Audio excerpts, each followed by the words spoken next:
Thank you for joining us live with Miami's Community News, and I'm Michael Muller, and thank you for joining us today. And our guest today is Jhyna. Pronounce your last name for us, Jhyna. Arauco. Oh, there you go, perfectly. All right, so you're with the Fruit and Spice Park, Yes. right down south, depending on where you live.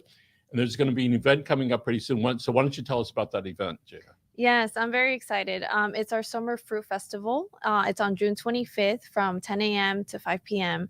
It's our annual Summer Fruit Festival, and we're inviting all of the community to come over and enjoy. We're going to have about over 30 vendors, craft vendors, plant vendors, food trucks, food vendors, of course. And then also people get to enjoy the park. There's a lot flowering right now, a lot fruiting. There's so much earth to see. And for people who haven't been there, how many acres is the park that they'll have access to? Yes, the park is 37 acres. Okay, that's a bunch. It is. It seems overwhelming.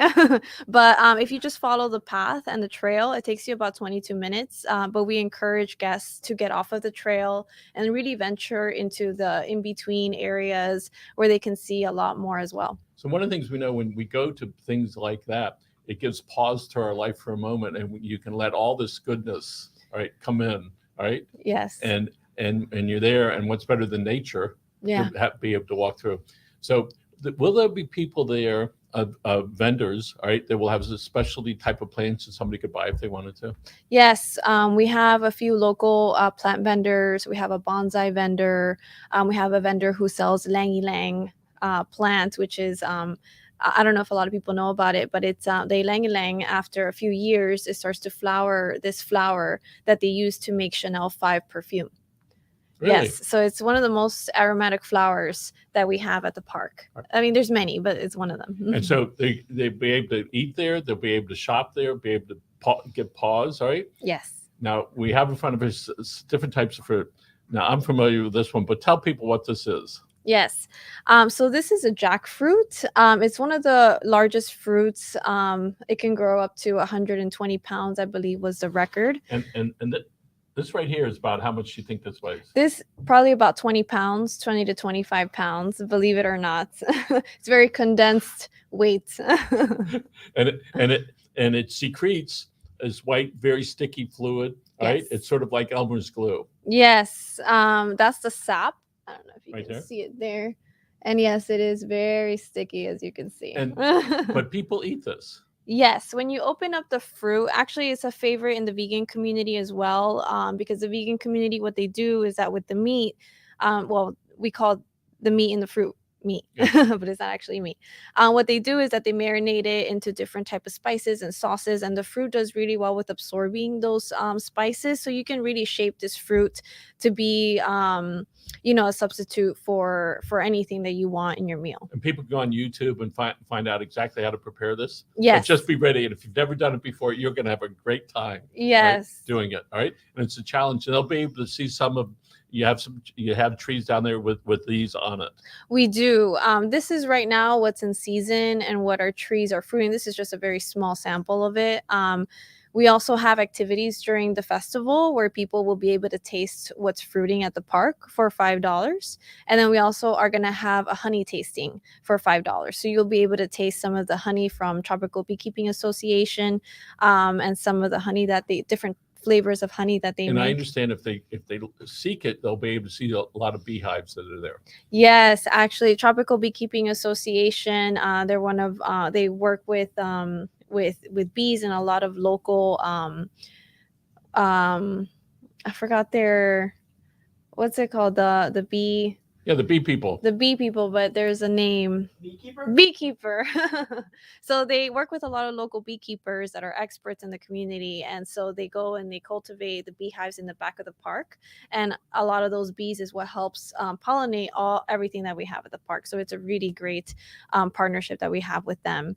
And we also have a watermelon eating contest. And that was sponsored by Robert Is Here, who's also a local fruit farm in the Redlands. How fun would that be? Yes, we're very excited. How fun would that be? Go down there and just eat all that very liquidy food, all right? Yes. And lots of fun. Right? Yes. Well, let me ask you something.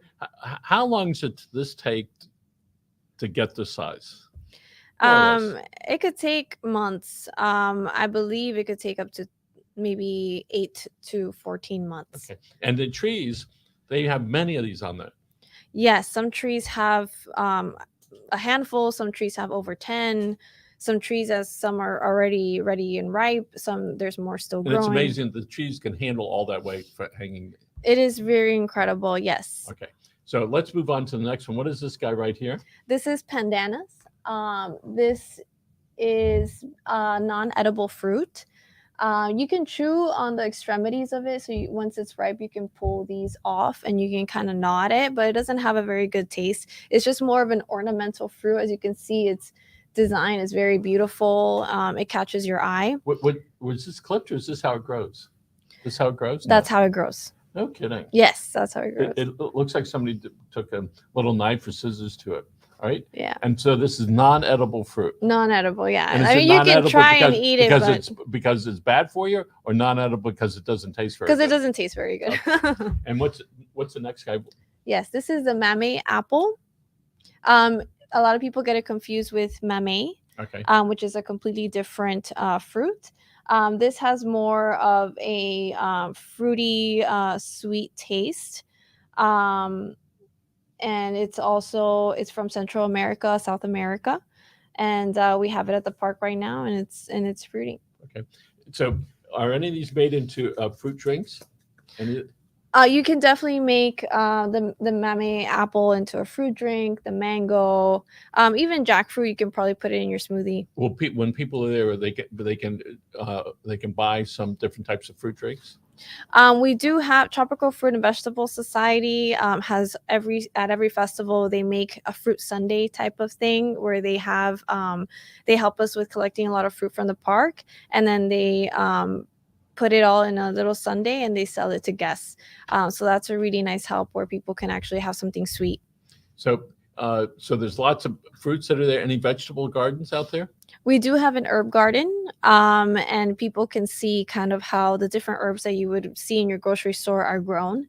We're an educational park, so a lot of what people should expect when they come to the park is kind of like a visual of how the earth gives back to us. The park is focused on ethnobotany, which means the relationship between plants and humans and how we're all interrelated and how we have all these different uses for all of these plants, trees, herbs, spices, and fruits that we have at the park. So people can go to your website. I think it's up on the screen across the bottom. They can find out more. But the county offers classes. Yes. Right. And they can are they in-house or online or both? They're in-house.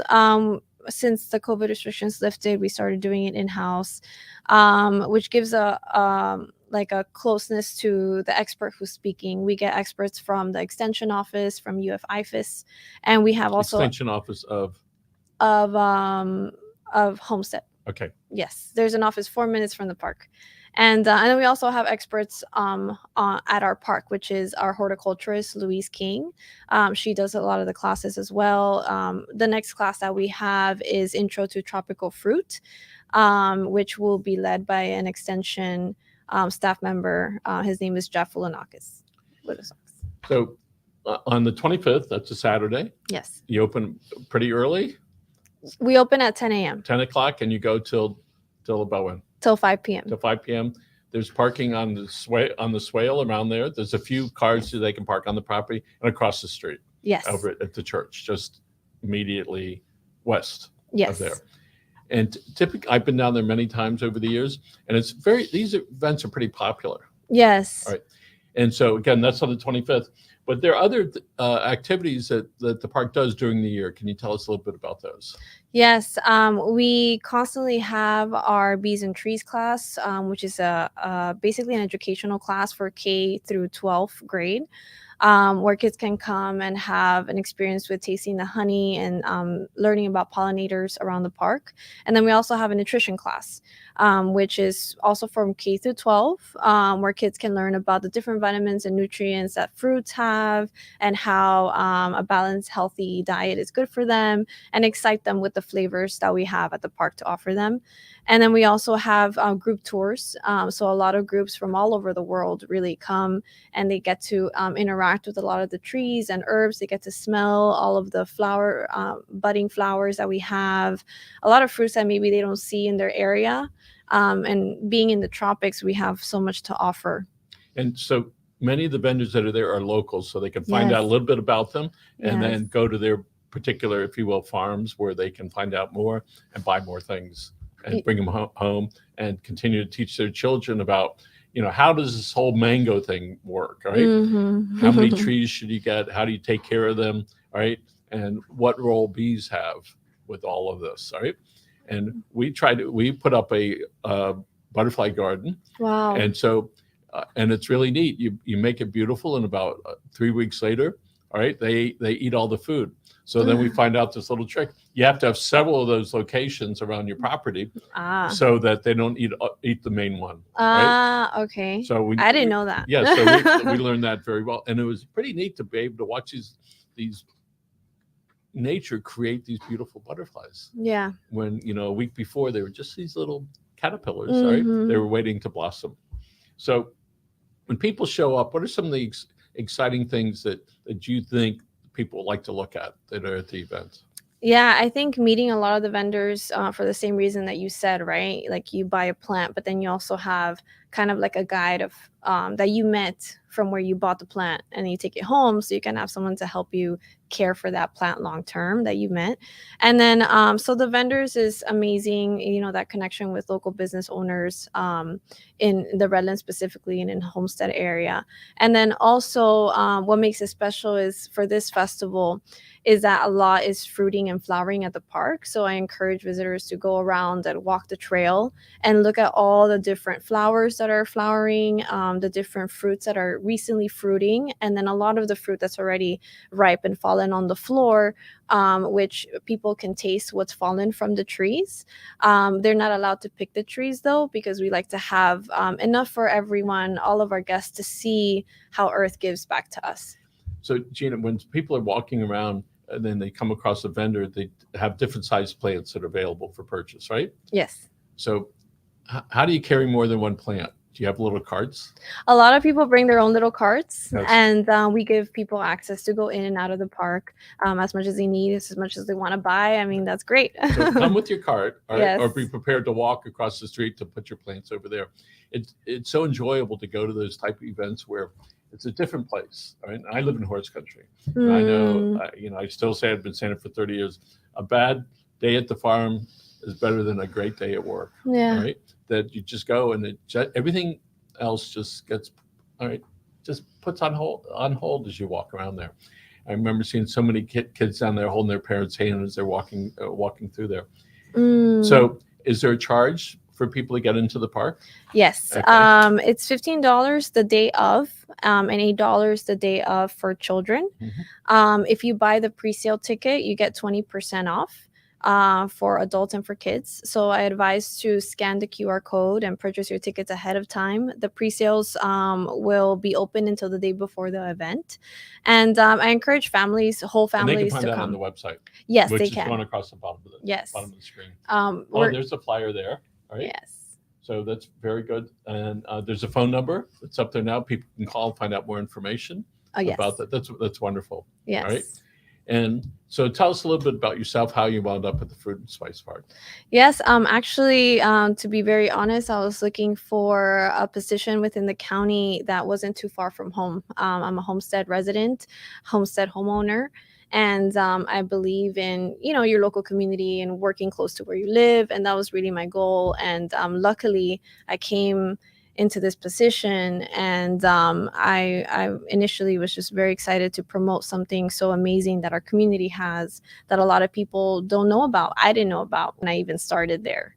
And so I'm still a student in learning all about these fruits and herbs, and when they bloom, when they're ripening, and all the different names for each fruit that every culture has. But I love what I do, and it's exciting.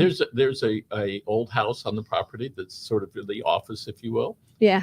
Right. Do you know how old that house is, more or less? I know one of the houses is the exact replica of one of the original pioneer type of homes that we had in the area. And then the other ones were kind of built to mirror that same look. So I am not sure the exact date, but the park dates back to 1944 when it was established. So I imagine it might be around the same And time. we urge our county leaders to help protect Homestead, Redland, the green space that we have, because we know once it turns gray, all right, that there's no turning back.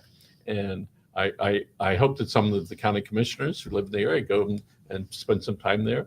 And people can bring their cameras, take lots of pictures, but tell us some of the things that kids can do besides learning about the plants. Yes, we actually have very fun activities at the festival for kids. We're gonna have limbo, where they go under the stick and it gets lower and lower. So it's just a very fun interactive event. And then we're also going to have the watermelon eating contest with great prizes and sack races and egg races for kids at the event.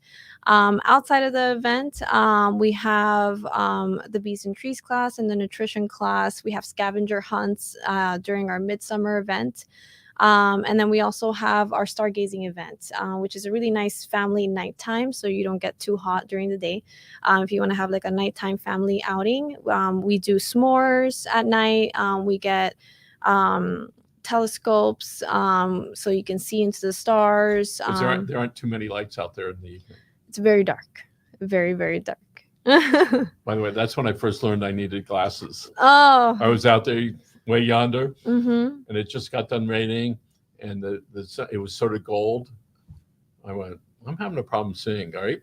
But there's an advantage of recognizing that, all right? When you go and there's not these other lights, all right? And so the next day I went to my ophthalmologist, and he says, yeah, you need glasses, all right? Oh.